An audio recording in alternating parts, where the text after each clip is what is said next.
Okay, so Coach K, also Christina, is the owner and founder of Game Changers Mental Performance Coaching, founded in 2021. She's a former Division II athlete and holds a bachelor's degree in exercise science and a master's in education with a concentration in curriculum development. She spent 10 years writing and developing curriculums for school districts on various topics, which has led her to creating workshops and presentations for the Game Changer community she serves, like this one today. And now she travels the country working with athletes and coaching staffs of all ages, genders, and sports on all things mindset, team culture, and leadership. And it is her hope through these conversations, interactions, and digital resources that anyone and everyone feels empowered to go out there and change their own game. So from that, Coach K, you can go ahead and take it away. Awesome. Hello, everyone. I'm really excited to be here. So first things first, I do have something that I'm going to present. I created workbooks. That's like Erin mentioned, I do enjoy creating digital resources, and I do have a master's in writing curriculums. And I've decided to, put all that to good use, and I create for every audience that I get to interact with. So I have a workbook that will be sent out with the recording tonight, and it's kind of like what I'm going to work off of. I really want to provide some information today, but then also take some questions. I want this to be in real time. What are you struggling with, or what questions do you have that like I can answer today so that you can like hold on to it, and then probably after the holidays, let's be real, we've all shut down by now at this point, but like after the holidays it's like kick it into full gear. I mean, to be honest, my calendar is also shut down until January 1st. Actually, tomorrow's my last day of taking calls, and some people were like, "Oh my God, you have nothing available the week of the 25th." I'm like, "Yeah, what are you doing the week of the 25th? We're all shutting down." So I just want to make sure that you have what you need to move forward. So a little information. It'll be lots of Q&A. Blow up the chat. Send things in real time so that if I need to stop, or Erin, if you can monitor the chat and see if there's something in real time, like just interrupt me and just stop me from talking. And then if there are no questions, I do have like follow-ups to the presentation that I'm going to give today. And again, I want you walking away with lots of goodies today. This is like my little holiday gift to you all. So I'm going to go ahead and share my screen and find my workbook for you right here. There we go.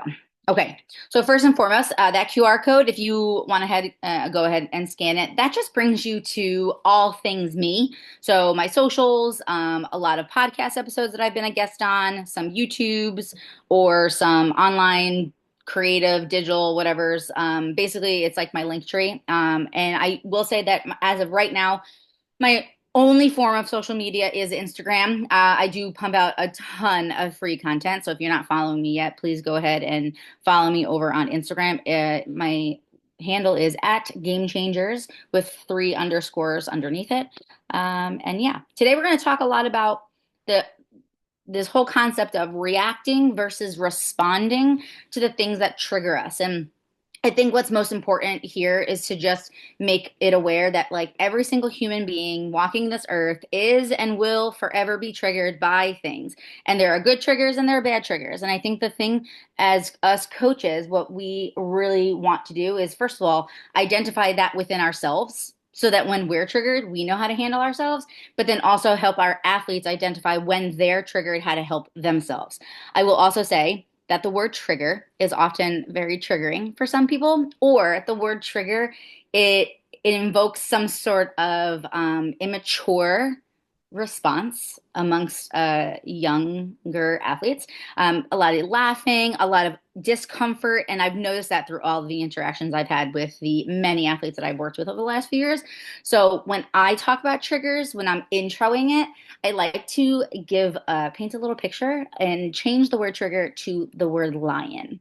Because when you change it to lion and you say that, you and your lions, it makes it less aggressive and less, I guess, for a lack of better words, triggering for some athletes. All right, so let's get right into it. Again, you're going to get this workbook with the recording, so feel free to screenshot, feel free to take notes, but you will be receiving this. All right, so triggers or lions, like what I like to call them. I want you to think of it as the situations, the experiences, the words, anything that evokes a strong emotional reaction in individuals. And I'm going to teach you a little bit today about where triggers come from, or why we get triggered. And I know that a lot of this workbook is going to be geared towards the athlete mindset, but I'm going to tell you right now, learning about my own triggers in my life, even now at the age of 39, there are things that come up every single day that I look at and I'm like, oh, I hate how I showed up in that moment. And instead of getting angry at myself for having a trigger, it's like understanding that as a human, I am going to be triggered and using that knowledge to make me better the next time that lion comes around or the next time I'm feeling that trigger. So I think it's really important for us to, as adults, to help not just our athletes, but ourselves work through the things that get us emotionally triggered, the things that really frustrate us, the things that make us mad, the things that make us deeply upset. And right now, as I explain all this, you're probably thinking of an athlete or two that you're like, oh, yeah, that's them. And I'm going to tell you right now, yeah, so many of our young people are navigating this new world, this 2025, 2024, 2025 world that is so new, constantly evolving faster than we can even, hold on to. There's a lot of things that are coming up for them. And as adults, there are stuff that they are going through that we would have never had to have dealt with. So it's taking a step back from, sport and coaching. And I know that's not easy. Believe me, I coached for 15 years. I get it. But it's taking that step back to do the work yourself and then to also help your athletes do that, to navigate that work. I think it's just making us, first of all, better connected, right? In a world where we can easily be disconnected and then easily just in avoidance, working through our triggers, not being afraid of them, it connects us as humans on a human level. And I will say that this generation craves that connection and craves that realness because they often don't get it in the world that they live in, which is the world of social media. So, first and foremost, your brain, like your beautiful human brain, is programmed to keep you alive, not to keep you happy. And I think as adults, we might confuse this, but I know kids do. Kids are always like, "Oh, like I just want to be happy," or why am I so sad all the time? It's not that like you're so sad all the time. It's just that your brain sees things differently than you see things. The way that your brain sees things, it's looked at as every situation, every person, every place, everything is this safe or unsafe? Is this a safe space or an unsafe space? Am I safe here or am I in danger? That's what your brain does on a daily basis. Like a bajillion times a day, it is scanning the environments that you walk into and seeing where are the threats? Where are the threats to my safety? And the threats to your safety are your triggers, right? It could come in the form of family. It could come in the form of friends. It could come in the form of situations, being under pressure. And I want you to understand that, like, your brain, it does not know the difference between your athletes taking a hard test, playing their sport, speaking up in class, and being chased by a lion. Just like your personal brains do not know the difference between a parent ripping into you, or an athlete bothering you, or losing a game that you were supposed to win and being chased by a lion. It is all experienced the same. And over time, yes, we do teach our brain through our actions, through our knowledge, through learning. We teach our brain the difference between, okay, this isn't a lion, this is just me taking a test. Or, okay, this isn't a lion, this is just a kid really pushing my buttons. And over time, but we live in a world where we want things yesterday.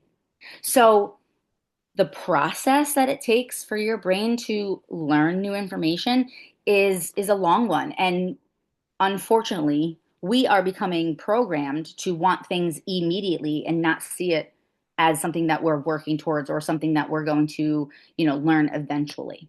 So I think the biggest piece of information that I would love for you to walk away with is just to know that when your brain, when you react, when you go into some sort of reactive state, it's not like, oh, I'm so embarrassed. I would hope that you're not mad at yourself. I would hope you'd be like, oh, my cute little brain, thank you. But but thank you, but I can handle this. And that's what we want to teach our athletes, right? I think that the the big thing here is when you think of the word safe or unsafe, right? Everything is experienced as safe or unsafe. We have to teach our athletes that everything that we look at in life really should be looked at the lens through, is this difficult or is this detrimental? Is this difficult, right? Is this hard? Is this uncomfortable? Am I being pushed out of my comfort zone? Or is this detrimental? And detrimental is, oh my God, the lion's going to kill me. I'm not going to survive this. I need help. So difficult versus detrimental are two of like my big buzzwords. Just like safe or unsafe, but like to take it like one step further when I'm working with athletes, is like, is this difficult or is this detrimental to you right now? And sometimes they really don't understand the difference between the two. But good thing they have adults in their lives, right? And it's us who have to help them get there. So what I want to share with you today is the different parts of your brain and your athletes' brains that are basically working. And like, listen, I am not a PhD. I'm not a psychologist. This information has helped me tremendously in my life, has helped the athletes that I work with. And I think that, the whole point of me trying to help you and athletes find their game changers is to simplify big picture information. And your brain is a big picture information, right? So let's simplify it. You got two parts to your brain: the back part of your brain, which is called the subconscious, and the front part of your brain, which is called the conscious. And these are the only two parts of the brain that I'm going to go over today. And yes, there are more parts to your brain, but like I said, I don't have my PhD and I'm not going into that. Let's talk about the subconscious. The subconscious is the back of the brain. It's where we always think we're being chased by a lion. It's the part of your brain that's actively trying to protect you and prevent you from harm 24 hours a day, 7 days a week, 365 days a year. It is just on, on, on, on, on. It's where your fight and flight live, and it's where your ego and your fear live. It's very emotional. It's where all of like your emotional thinking is. It's where your memories and like traumas are stored back there. It's a part of your brain that is no thinking, just doing. Because I want you to think, if there was a lion, like right here in my home, if a lion was to show up right now, I would want to automatically something just turn on. I don't want to have to think about what I'm going to do if a lion actually rolled into my house. So the subconscious really does keep us safe. But the subconscious is very easily triggered because of stored memories and stored trauma. What usually shows up when we're finding ourselves facing adversity. So I want you to think of whether it's you and any adverse moments in your life that get you to kind of emotionally react, or maybe your athletes, maybe they shut down, maybe they're super angry, maybe they're super emotional. Okay, that's the part of the brain that we're functioning with. And I will say that sport lives in the subconscious, especially if it's a sport that they've been playing for a very long time, right? Automatic thinking, no thinking, just doing, stored memories. Our sport lives back there. Just like driving a car lives back there, just like riding a bike lives back there, just like writing our ABCs lives back there. So we function from our subconscious pretty much 100% of our day. Now, on the flip side, we have another part of our brain called the conscious. It's the front of our brain. It's where conscious thoughts and decision making is. It's our prefrontal cortex, which studies have now shown that is not fully developed in people until the ages of 23 and 24. And then those who have autism or ADHD or some sort of neurological um, thing that they're dealing with, sometimes the prefrontal cortex isn't developed until your 30s, which is crazy to think that like the part of our brain that's responsible for conscious thoughts and decision making isn't fully developed for like a third of our lives. We're just out here winging it, right? So our conscious brain is responsible for how we respond to what's happening around us. It knows the difference between things that are fact and fiction, and it can consciously come up with, oh, that doesn't make sense, or that does make sense. Let me look more into that. It's what we want to turn on and show up for us when we're facing adversity. But here's the deal: if your subconscious is automatic, no thinking, just doing, your conscious, unfortunately, needs to be turned on. So when I'm talking with athletes, often I use the analogy of, those lights that you have in like office buildings and in schools where you just walk into a classroom and the lights just turn on. That's your subconscious. You walk into a room and it turns on. But your conscious is like the switch on the other side of the room that you have to go flip. So often when we are in adverse moments, when we are feeling like we are being chased by a lion, we're not walking across the room and switching on the light. And that's what we have to teach our athletes. And that's what we have to teach ourselves, right? We have to teach ourselves when there is a lion in our presence, we have to go across the room and turn on the light. So the main difference between the subconscious and the conscious is that the subconscious is reacting to what's happening, and the conscious is responding to what's happening. The subconscious is always thinking we're being chased by a lion, but the conscious is like, dude, chill. This isn't a lion. But in order to get there, we have to actively be like, I tell athletes, you have to be an active participant in your thinking. You can't just let your thinking run amok. So the difference between reacting and responding, I think, is really important to just share with yourselves and with your athletes, and just start to identify which version of you shows up in all walks of life, not just sport, but maybe, the holidays are here. Maybe some people have weird relationships with their families, right? You're going to be a lot more reactive when Aunt Janice is like poking the bear, right? Like maybe there's family members that trigger you, or situations that trigger you, and you find yourself reacting with an immediate emotional response that's often impulsive and maybe not well thought out, and then later you're kind of embarrassed about it. Or are you going to respond to the things that are triggering you, right? Like a more thoughtful and deliberate reaction that takes into account the situation and the consequences, so that when you leave a situation, you be like, I really like the way I handled that. That's what we want our athletes to do, right? We want them to go into battle, into these situations, and be like, I feel equipped, I feel ready, I feel empowered, and I'm going to do it. But more importantly than our athletes, it's you as coaches.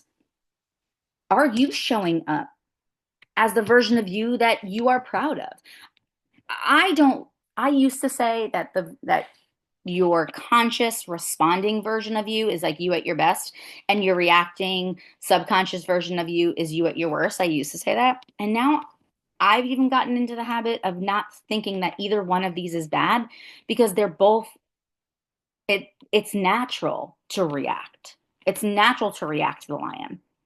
Now, if you are consistently reacting to something and not self-reflecting and challenging yourself and saying, do I like the version of me that's showing up right now? And you continuously react, knowing that you're reacting and you're not going to change, well, then that's where you're like that's where I have to take a step back and be like, well, you're not holding yourself accountable. And that's a really great kind of like example to give to somebody who maybe is doing something that they know they shouldn't be doing. If they know they shouldn't be doing it, it's almost as if they're actively avoiding turning on their conscious because they're too comfortable being this reactive version of themselves. I will say, when it comes to your subconscious and your subconscious just wants to keep you alive and keep you safe. And you know what is keeping you alive and keeping you safe? The things that you continuously do. So if you have an athlete or even yourself who continuously shut down, you continuously put yourself in a bubble, you continuously, call yourself lazy and you're not going after your goals because you're too scared to go after your goals, that's just your brain's way of keeping you safe and small so that you survive. But if we want to smash goals, we want to win championships, we want to become the next version of ourselves in life, we're going to have to take risks and take chances. And you know what part of our brain does not like risks and chances? Is our subconscious. That part of our brain does not want you trying something new. Your conscious part of your brain wants you evolving. It wants you to become an evolved human being. But your subconscious is like, whoa, whoa, whoa, nope, we shouldn't try that. Let's not try something new. And it's like a constant battle every single day. You just have to decide which one's going to win that battle. And it's okay if your subconscious wins because it's keeping you safe. But when we're safe, we're in our comfort zone. And I know every single coach on here knows that there's nothing great built or experienced when we're inside our comfort zones. So we have to kind of teach ourselves and our athletes that busting out of that comfort bubble, although it's difficult, it is not detrimental to our safety as humans. And that is the magic. So let's talk about reacting. This is an activity that I do with teams that I work with, just to get them to start identifying not just like what they personally react to, but like you could also turn it into like how do we react? What are the things that we as a team react to? So there's four different ways that our brain protects us, and it's fight, flight, freeze, and fawn. I'm not going to go too into depth over these because I do want to get to some questions, but obviously you'll have them. I think the most important is just to remember that like everybody reacts differently. So something that someone may go into fight about, somebody else on their team might go into freeze about the same situation. And I think it's never about what's right or wrong or what is appropriate and not appropriate. It's just understanding that as humans, we all kind of experience things in a different way. So it's a nice way to kind of just be like, oh, like that makes you go into fight. That would make me go into freeze. And just getting them to understand the different ways that people react this way. When we start to play our sport and engage in life situations, and we see people start to react, not only is it an opportunity for us to help one another, but it's mostly a way to connect us as humans and be like, ooh, she's having a hard time, or ooh, he's not doing too well. Maybe I should go talk to him. It allows us to become aware of the people around us. So when I do this activity with teams, usually I'll take like four like giant post-it boards and I'll give everybody little post-its and I'll have them write a scenario that causes them to go into fight, and I'll have them put their little post-it on the big post-it. And then we've got these four big posters with people's scenarios on them. And then we go and we look at people's scenarios and then we talk about it. Right. And that's like the most scariest thing for almost everybody, is to actually talk about these things. But the way that we get through them is by talking about our shared experiences. So I put here in red some quotes that I get from athletes or even coaches when they're in these sort of reactive states, so that I'm helping to paint a picture of what could be showing up. So like let's use fight for an example. When you feel like there's a lion in front of you, are you the type of person that's going to lash out at the lion? Like you're going to fight the lion.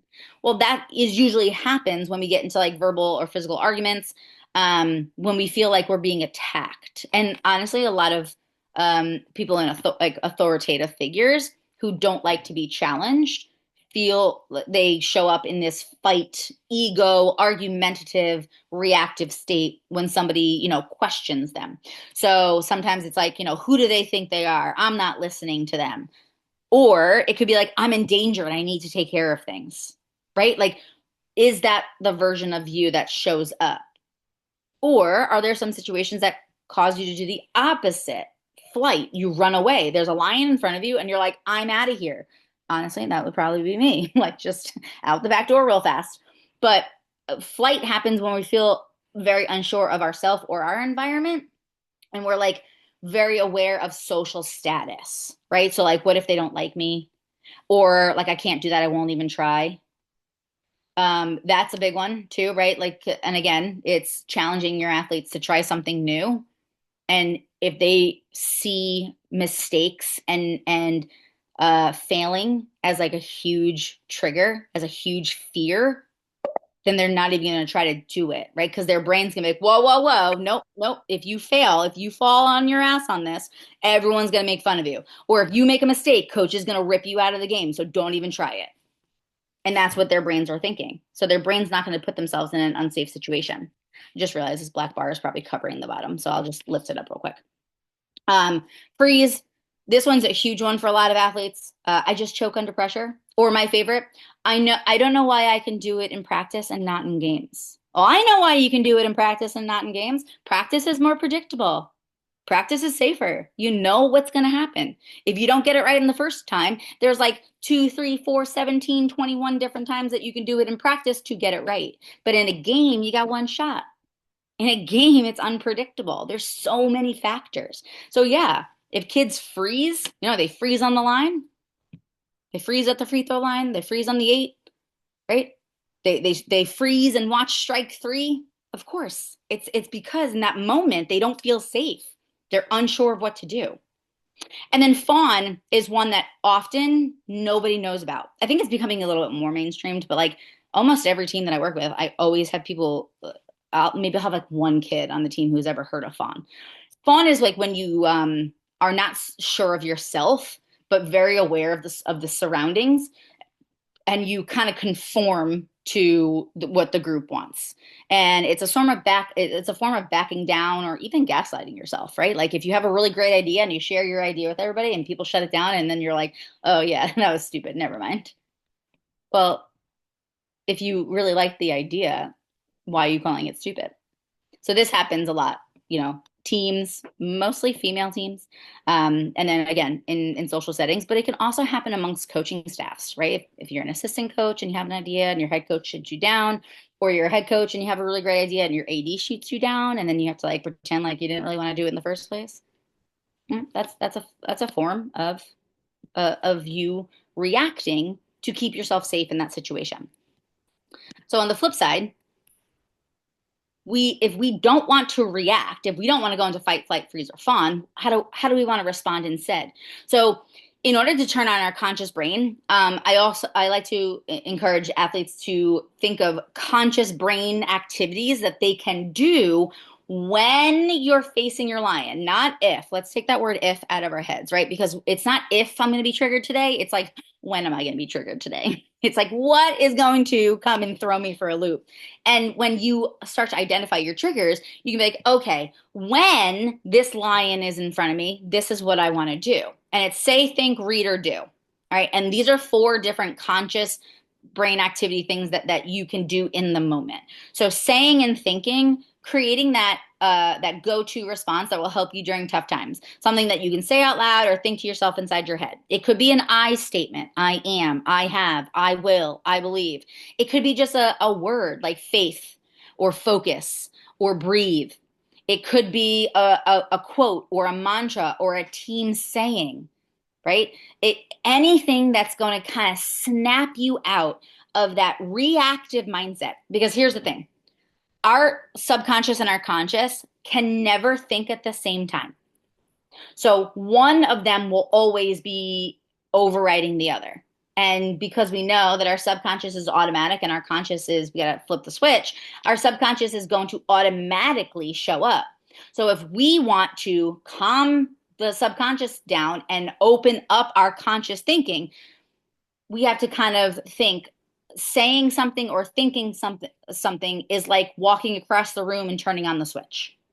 It's you're redirecting your thoughts onto something more helpful and productive.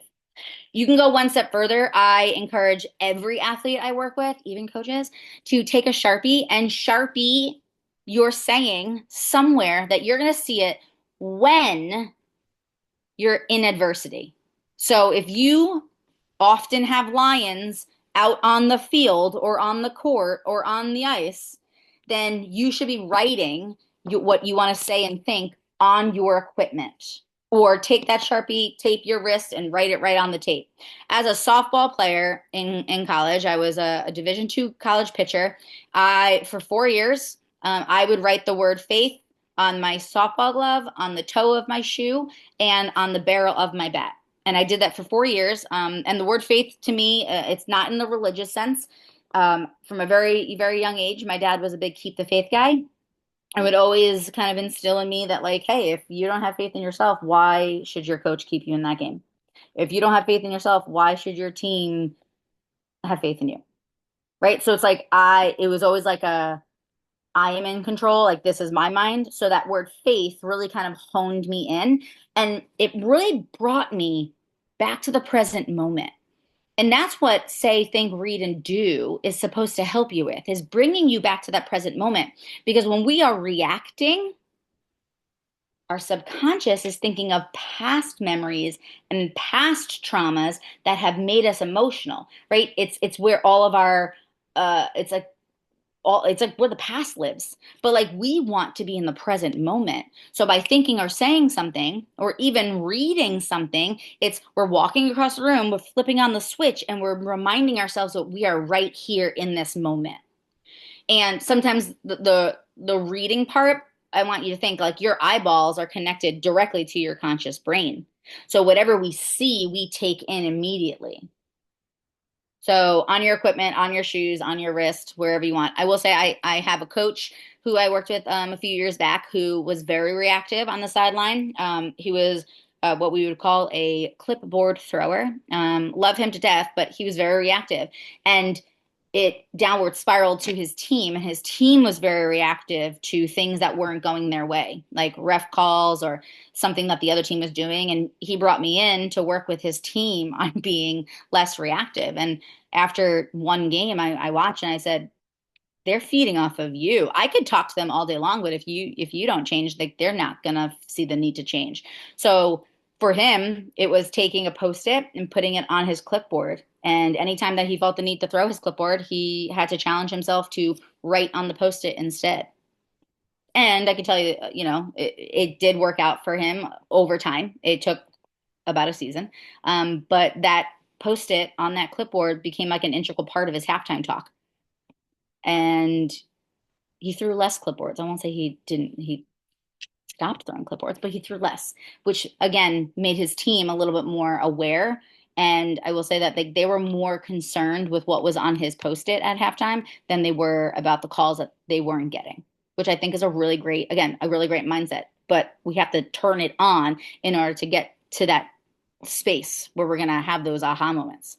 Now, some athletes are like, words aren't my thing, or even, some adults, I can't think of a word. I can't say it. I have nothing that I want to write on myself. Or so if words aren't your thing, what's an action that you can physically do that's going to help you move through this discomfort?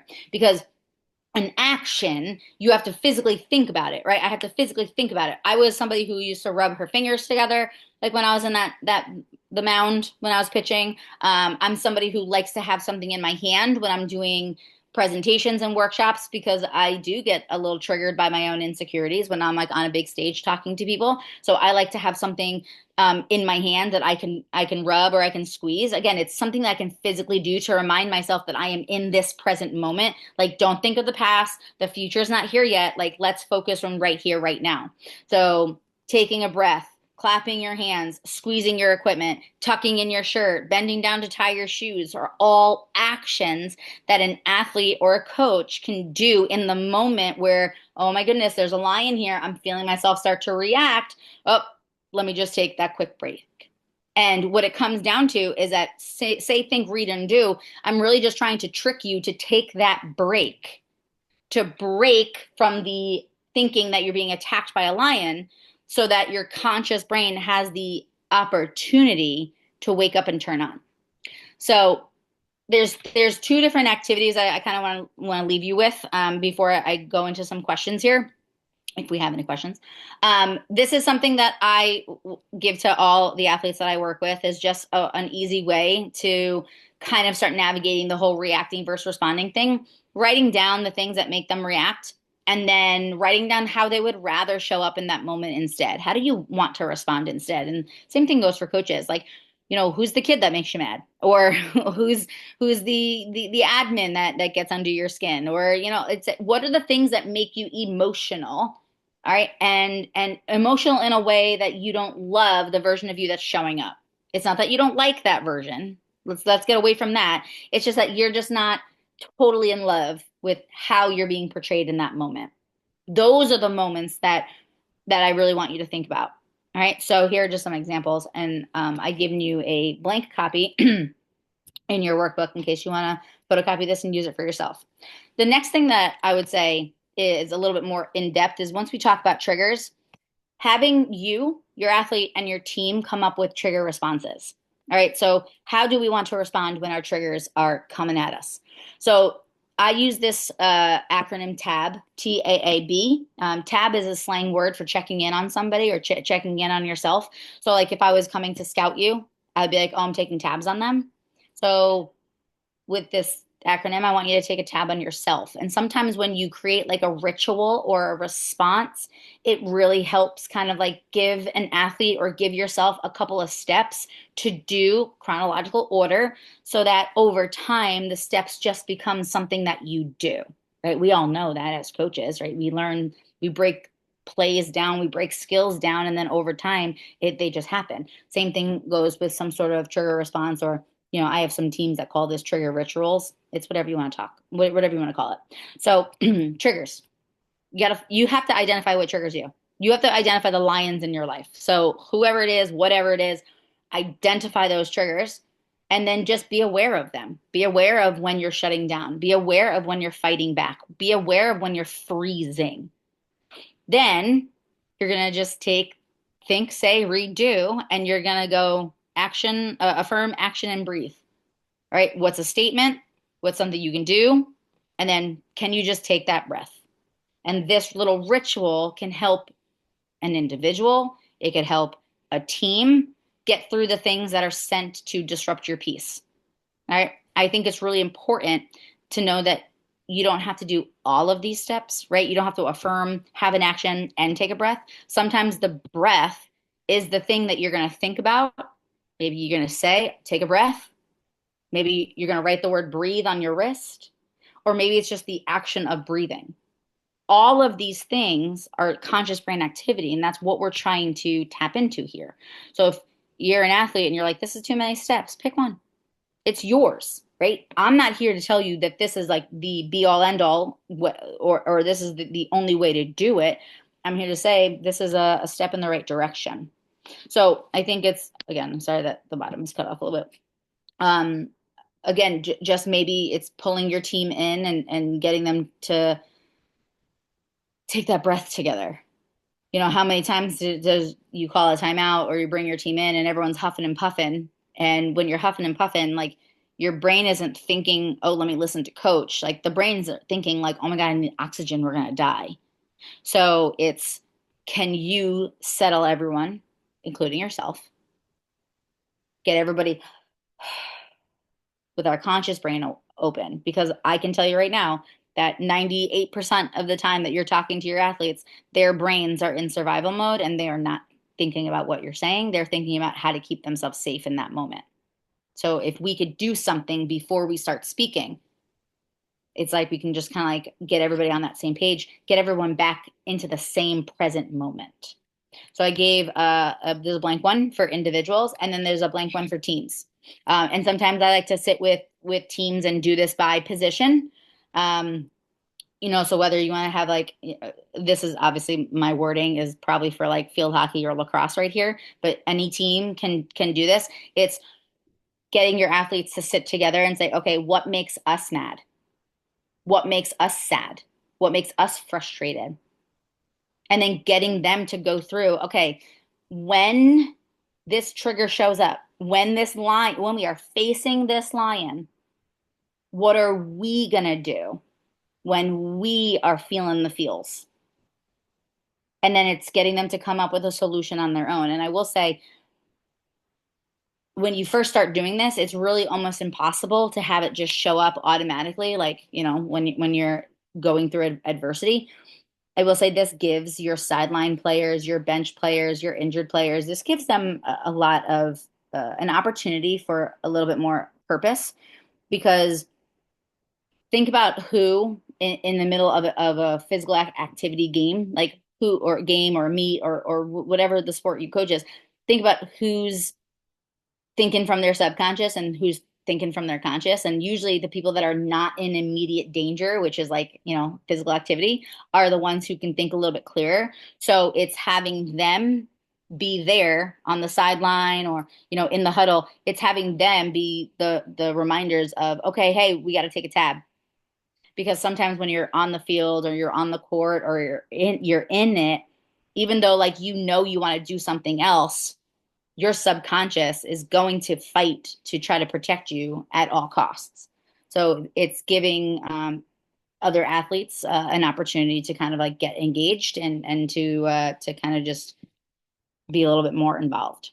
So this is the point where I kind of want to pause a little bit and I'll stop sharing my screen. I wanted to answer some questions. I don't see that we have any in the chat, but it doesn't mean that um, they're not waiting for you in your brains. So if you have any questions or any specific scenarios that you kind of like have a want to ask or want to talk about, if not, I do have more things to share with you, but wanted to pause real fast. Is there anything? No? Oh, okay. How do you advise a coach when you realize you may be the trigger for an athlete? So here's the thing. When it comes to you and your triggers, like they're yours. So if I'm reading this correctly, and correct me if I'm not, it is not our job to change for anyone in life. So the best way that I could use as an example, like I love my parents, but they are huge triggers for me. And for 2 years, last 2 years, not this last year, but the 2 years before it, I lived at home because I was just transitioning from one career to the next and, need to save on rent. And I had realized that, like, by moving home, a lot of the things that, like, I was frustrated about in my life, my parents were mirrors to that. Like it was like, oh, that's why I'm the way I am. So I can't go to my parents and be like, hey, you trigger me. You need to change because that's not ideal. That's not ever going to happen. So you can't tell somebody like, hey, you're triggering them.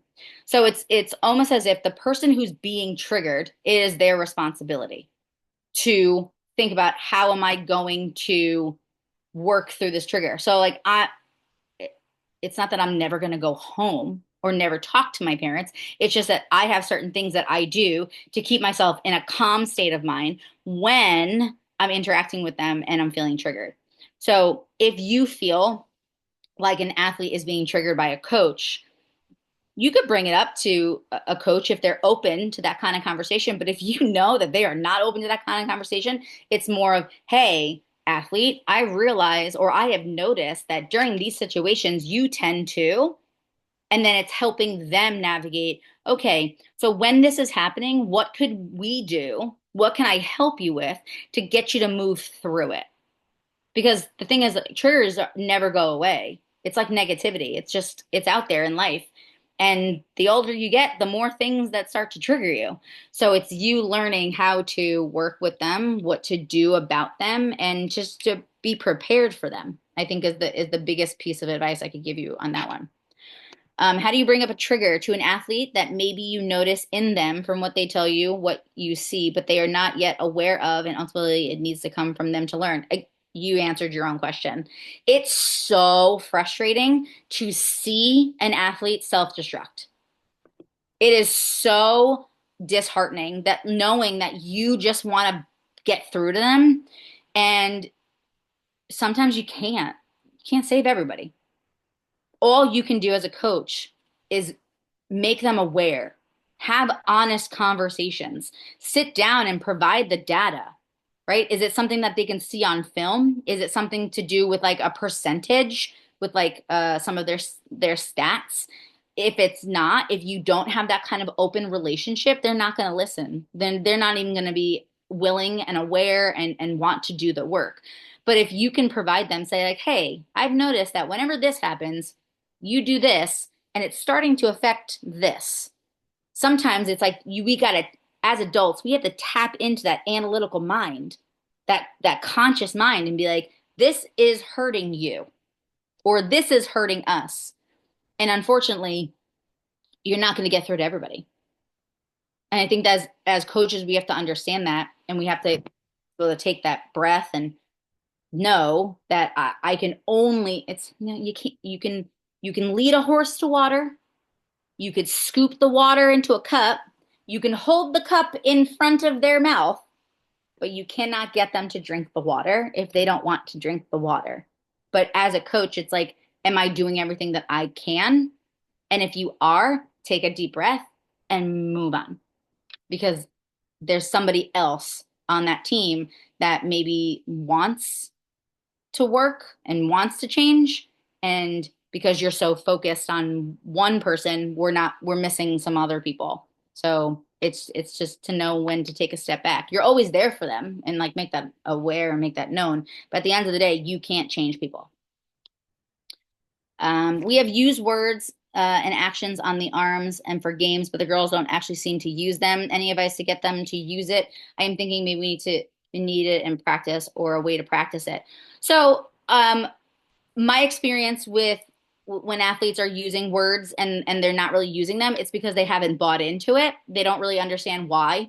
So I think it's first of all getting them to know, why am I writing this word on my wrist and what does this word mean to me?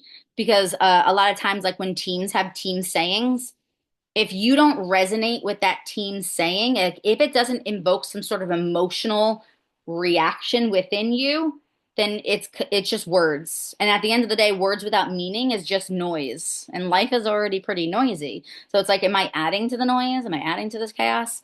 Great example. I was working with the team last year, and their coach used the phrase, win the day. And this phrase was everywhere on t-shirts, in the locker room. It was everywhere. And the first day that I started working with them, I was like, all right, how are we going to win the day today? And like, it was the worst reactions.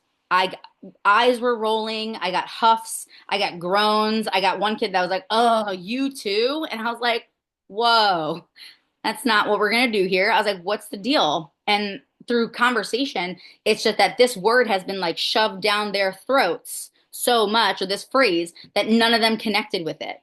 So me seeing that, it wasn't okay, let's just stop using the phrase because the coach wants it. It's there's one of two things we could do here. One is anyone brave enough to go to coach and say we hate this phrase? Not a single kid raised their hand. So I said, okay. It's like two, we all have to self-identify with win the day so that when we hear it, we're not emotionally reacting, but we are consciously responding to it. So each kid had to define it. Each kid had to give it a meaning. Each kid hung it in their locker. And like, here's the coach thinking that, and I never shared this with the coach because the coach doesn't need to know. That's her thing. She wants to win the day. Like, we're going to win the day. But the way that they think about win the day is different than the way she is. And that's okay because we're all on the same page of moving forwards. But if you're not emotionally tied to it, if I'm just being told to do something, it's like another thing on my checklist that I'm just checking off. So maybe it's like getting them to really tie into it, really like emotionally connect with what they're doing and why they're doing it. That's why I think tab, giving them the option of an affirmation, an action, or even a breath, gives them that autonomy of this is what I'm picking, this is what's going to help me, and this is why it's going to help me. How do you work with an athlete who may freeze when triggered? Playtime, attitude, conversations. So when you're talking with an athlete, think about the environment in which you're talking to them. Like, are you talking to them when they think that when they're like emotionally triggered and emotionally heightened, right? So like if you're talking to an athlete during a game that's freezing, their brain is not in a state where it wants to listen to you because its brain is so clung onto survival. So one-on-one conversations outside, off of the field, out of practice, having that conversational relationship with athletes is often a great place to start. I think when it comes to freeze, because I work with a lot of athletes that freeze up, it's, hey, we need to talk about this. When would be a good time for you and I to sit down and talk about it? And again, put it on them, give them the autonomy. And at the end of the day, if they're not aware or they don't want to change or they're not willing to get out of that freeze, you can either provide them as many materials and resources as you can, but ultimately at the end of the day, you can't change people. And I feel like we live in a society now where our athletes are very aware of that, but as adults, like we want to change kids. Like we see who they can really be, but like Sometimes they're just so stuck in their ways and they're so like clung into that survival mode in their head. And often survival mode comes off as egotistical, or like they're like shutting down, like they know it all, but it's really a defense mechanism. So until they have put down their walls and they no longer feel the need to go into defense mode, they no longer feel the need to be like, I'm being attacked by a lion, they're never going to be able to shift out of it. So as a coach, how do you help them get out of that triggered mindset, and can we have a conversation in an area where they're not heightened? It's their words, but they get caught up in stress and don't say it out loud to turn the switch. Yeah. So it's their okay. So this goes back to the coach that says we have use words, but they don't like go to them. They caught up in the stress and they don't say it out loud to turn the switch. Okay. So some things that can help is, again, maybe like a buddy system. Somebody else on the team who knows their word or who knows their ritual or knows their saying and can remind them of it in the moment. Is it something that we can, put on water, like put like a sticker on our water bottle so like when they get a timeout, it's not only is it on their arm, but it's also on their water bottle. Are there signs that we can put on? I mean, I've got basketball teams that put little post-its on their chairs. I've got teams who take out, like a whiteboard and they draw things on the whiteboard and it's on the sideline. So it's how can we take this one step further? Um, and I do think remember, if they're getting caught up in stress, there's a quote that I use when I'm trying to get an athlete or a coach to stop paying attention to the lion and pay attention to the thing that you want to pay attention to. And it's where your attention goes, energy flows. So if you're paying attention to the stress, then yeah, you're going to get caught up in the stress, and then your brain's going to see the stress as unsafe. But if you pay attention to, I've got this word on my wrist and I believe in this word and this word's going to help, push me through, then that's where my focus is going. That's where my attention's going. And therefore that's what's getting my energy. We often get caught up in stress. Think about us as adults. Like how many of us are paying attention to things that really put us in a bad mood? Yeah, I'm gonna tell you right now, I used to hate traffic and driving, and I'd be so angry at slow drivers, or I'd be so angry at the traffic that is in front of me, instead of paying attention to something else. Maybe, oh, it's not my fault. It's not their fault that I'm late. It's my fault. So maybe I need to leave a little bit earlier. Or, ooh, I'm really glad that I get to fully listen to this entire podcast today while I'm sitting in the car. It's not easy, but it's simple, right? So it's really getting them to realize that like what they pay attention to is what manifests inside their body. If they pay attention to the lion, they're going to show up like a lion is there. If they pay attention to what they want to do instead, if they pay attention to how they want to show up when the lion is in front of them, then over time, now this is the fun part, over time, the things that we consciously do get thrown into our subconscious. So eventually, you can create your subconscious reactions into desired responses. It takes the human brain about 28 to 90 days to really form a new habit. So this kind of mindset shift, if I'm doing something habitually for 28 to 90 days, over time, it's just going to show up. So it's really helping athletes kind of like set this time frame of like, okay, are you paying attention to this every single day? Are you preparing for this lion every single day? Are you reflecting on how you showed up today? Or are we just like crossing our fingers and hoping for the best? Because that's where like self-reflection and refocusing and really just getting our athletes and even ourselves. I mean, there are habits that I want to learn on a daily basis, and if I'm not paying attention to them, if I'm not recording them, if I'm not writing them down, there are going to be days where maybe I forget about it. And then I'm like, oh, shoot, I wanted to do this. So it's, again, what can I put in front of my eyeballs? Is it a habit tracker that I'm going to hang up on my fridge? Is it an alarm that's going to go off on my phone every single day, reminding me? And again, over time, 28 to 90 days, it's over time, our conscious brain goes, she's been doing this a lot lately. I think she wants to keep it. And then eventually throws it in the back of our brains. A great way that I can really kind of explain that theory is think about like a semester at school. A semester at school is about 3 months. 90 days is 3 months. So when an athlete first starts school, they receive the syllabus, they start intaking information, they have homework, they've got quizzes, they write papers, they read books, and over time, the all the information that they're consciously taking in is going to be stored in their subconscious so that at the end of the semester, at the end of 3 months, they can take a final without cheating because the information's back there. But if you skip class, if you don't do your work, if you slack off, if you don't study, then at the end of 3 months, you're going to be sitting there like, oh shit, I need to cheat in order to pass this test, or I'm just going to fail. So that analogy helps athletes. And I want you to think of like your seasons, fall, winter, spring, summer. It's chunked up into 3 months. So if there is something that you want your athletes to produce in the spring, what are you doing for the 3 months of winter to make sure that they are doing it so that it shows up in the spring? So I'm a big fan of think about the season that you want something to show up in and then backtrack a season, and that's when you have to start doing it.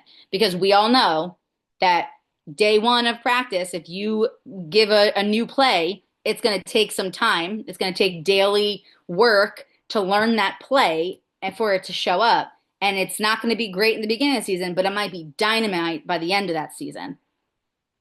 But sometimes we don't want athletes showing up at the end of the season. We want them to show up with the skills that they need, the desired skills in the beginning of the season so that we can play sports. I'm a big fan of taking the quote, take care of you so we can take care of us. Because if you don't take care of you, you become the obstacle that we have to navigate before we can play our sport. So take care of you before you take care of us. Are there any other questions?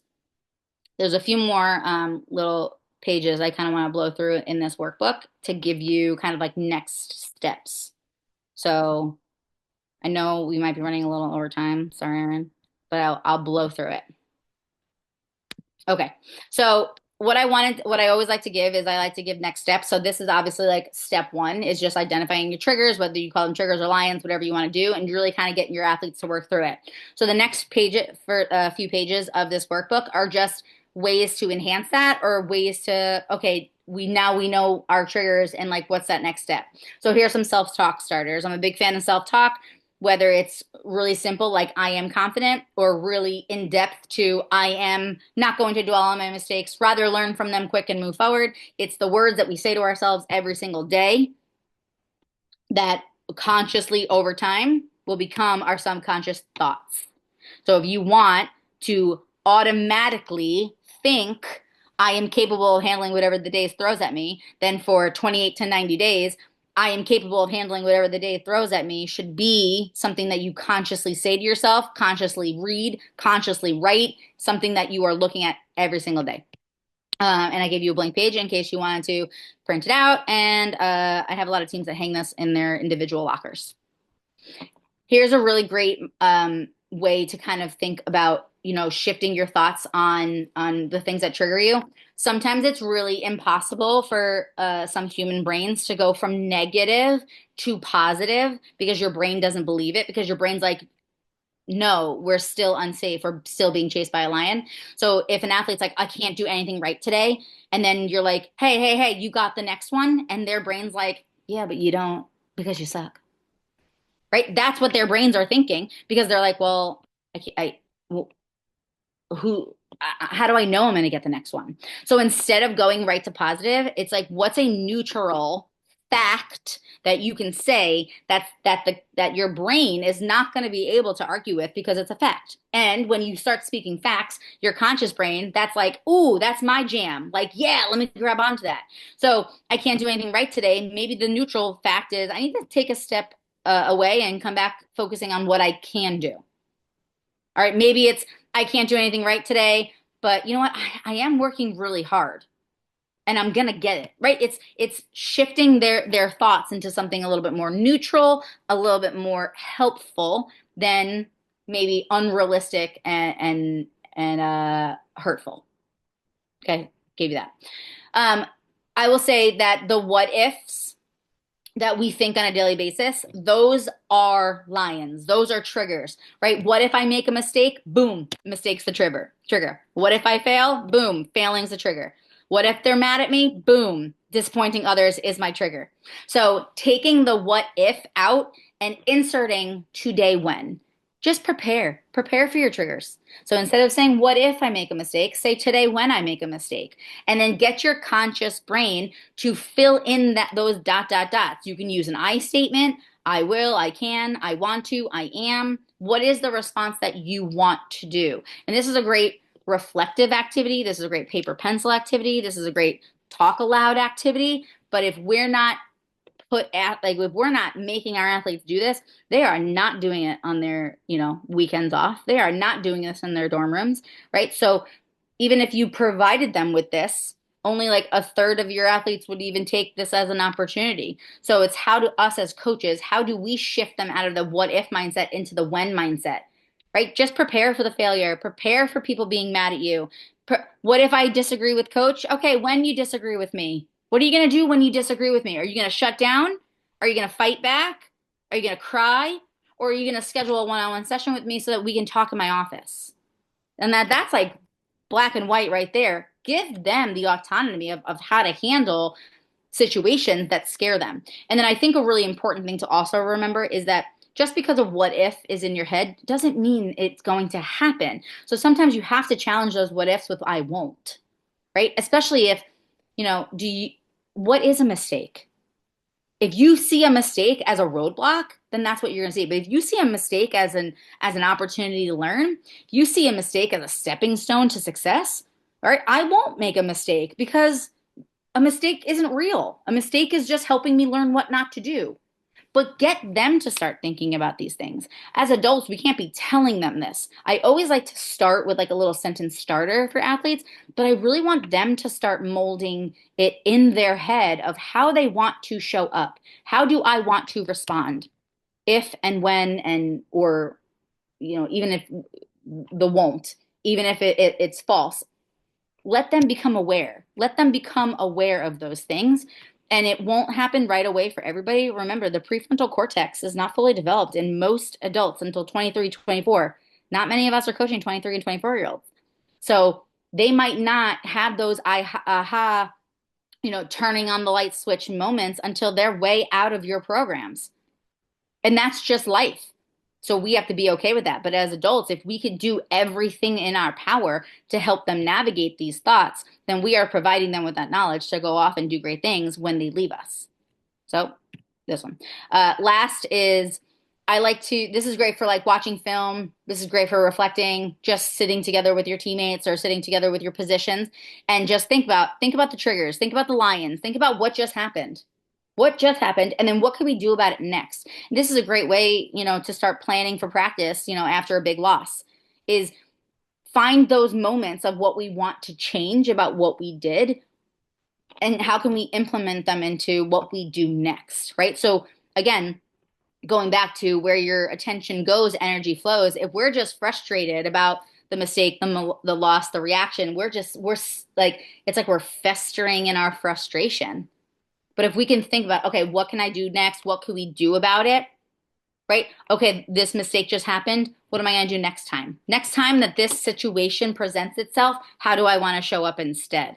And it's getting them to shift out of that past where that past memory is going to sit in our subconscious. We must replace it with a new thought, with something new to do. And again, giving them that autonomy to figure it out. Sometimes they won't get there. Sometimes, listen, I love athletes, but sometimes they're not going to get there, and we have to push them there a little bit. But at the end of the day, also remember that as a coach, like you can only do what you can do. So take a breath and remind yourself that you are doing a good job if you're sitting on this Zoom or you're watching this recording, because it does mean that you care and it does mean that you're trying. You can't get to them all. And sometimes we just have to take a deep breath and say, I've done everything I can to get through to this kid, or I've done everything I can to prepare my athletes for adversity. At the end of the day, their traumas, their triggers, and their demons are going to be with them. You cannot undo everything that has been done to them or everything that they have experienced. It is up to them to navigate their stuff, and you be there willing to talk to them or share a resource with them or have a conversation with them. And again, a little blank page. I would appreciate it if you could scan this QR code. It's going to be in the workbook too, but if you can go ahead and scan this, I would really love your feedback on this presentation.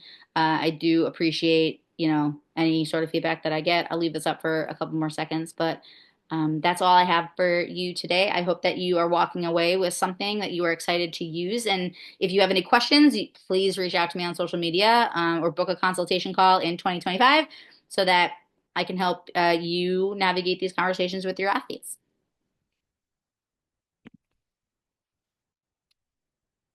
You're welcome. All right, Erin, I think I'm all set. I'll stop sharing now. All right. Thank you so much, Coach K, and thank you everyone for coming. Like Coach K said, I'll send out a recording of this and the workbook that she presented as well, so you have that.